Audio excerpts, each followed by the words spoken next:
بسم اللہ الرحمن الرحیم۔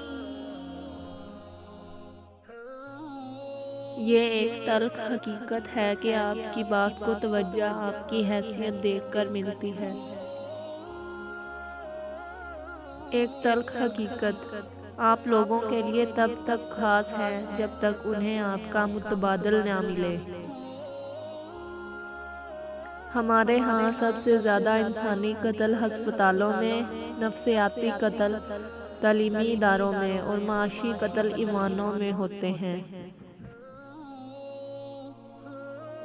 زیادہ محبت اور پرواہ کرنے والوں کے ہاتھ میں کچھ نہیں آتا، نہ رشتوں کی مٹھاس، نہ ان کا احساس، نہ ہی ان کی قدر کی جاتی ہے۔ بس ایک ذہنی فریب سا رہتا ہے کہ وہ بھی ہمارے ساتھ ویسے ہی ہیں جیسے کہ ہم، لیکن حقیقت بڑی ہی دل خراش ہوتی ہے۔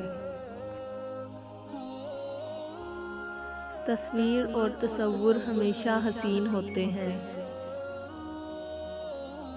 کچھ لوگ مسکراہٹیں بکھیر کر بھی یہ احساس نہیں ہونے دیتے کہ وہ اندر سے مر چکے ہیں۔ منزلیں ہمیشہ ان کو ہی ملتی ہیں جو منزلوں کو تلاش کرتے ہیں۔ بیگانہ ہم نے تو نہیں کیا کسی کو اپنے سے، جس کا دل بھرتا گیا وہ چھوڑتا گیا۔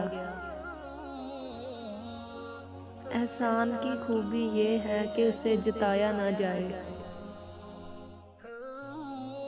کسی کو غلط سمجھنے سے پہلے اس کے حالات سمجھو۔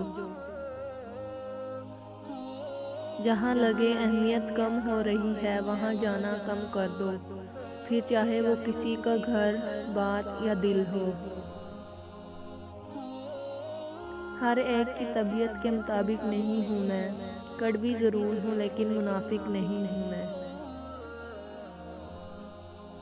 اچھے کپڑے، اچھا کھانا، مہنگی جوتی، اچھا گھر، کالے دل، گھٹیا سوچ، گندے شوق، منافق لوگ۔ ہم لوگ نیک بننا نہیں بلکہ خود کو نیک دکھانا اور کہلوانا چاہتے ہیں، اور یہ منافقت کا سب سے اعلیٰ درجہ ہے۔ نیت کتنی بھی اچھی ہو، دنیا تم کو تمہارے دکھاوے سے جانتی ہے، اور دکھاوا کتنا بھی اچھا ہو، اللہ تم کو تمہاری نیت سے جانتا ہے۔ زمانے کا سہارا تو بظاہر ایک دکھاوا ہے، حقیقت میں میرا خدا مجھے گرنے نہیں دیتا۔ سب ایک جیسے ہوتے ہیں، بس ان کے ڈسنے کا طریقہ مختلف ہوتا ہے۔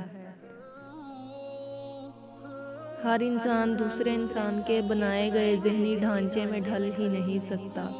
طبیعتوں کا اختلاف فطری امر ہے، البتہ برداشت اور احترام انسانی اختیار ہے۔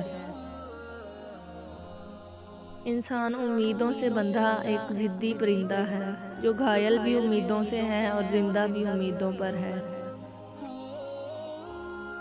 دنیا میں دو طرح کے درد ہیں، ایک وہ درد جو آپ کو تکلیف دے اور دوسرا وہ جو آپ کو بدل دے۔ ممکن ہے کہ میں غلط ہوں، پر میرا تجربہ یہ بتاتا ہے کہ غربت ہمیشہ محبتوں اور رشتوں کو کمزور کر دیتی ہے۔ لوگوں کے محل دیکھ کر اپنے آپ کو غریب مت سمجھو، کیونکہ امیر اور غریب کی قبر ایک جیسی ہوتی ہے۔ جب کوئی نہ سمجھ رہا ہو تو تب خاموش ہو جانا بہتر ہے، بحث باتوں کو بگاڑ دیتی ہے۔ کسی سے بدلہ لینے کی ضرورت نہیں، تقدیر پہ چھوڑ دو۔ جنہوں نے آپ کے لیے کنواں کھودا خود ہی اس میں گریں گے، اور اگر وقت نے وفا کی تو آپ کو وہی لوگ اپنے ہی ہاتھوں کھودے کنویں میں گرتے نظر آئیں گے۔ دو چیزیں اپنے اندر پیدا کر لو، چپ رہنا اور معاف کرنا، کیونکہ چپ رہنے سے بڑا کوئی جواب نہیں، اور معاف کر دینے سے بڑا کوئی انتقام نہیں۔ جھانکنے کی بہترین جگہ اپنا گریبان اور رہنے کی صحیح جگہ اپنی اوقات ہے۔ یہ جو میری لحد پہ روتے ہیں نا، ابھی اٹھ جاؤں تو جینے نہ دیں۔ چمچہ گیری اور منافقت ایسا بغیرت شعبہ ہے، اس میں نہ تو تنخواہ ملتی ہے اور نہ عزت، لیکن بعض لوگ بڑے شوق سے کرتے ہیں۔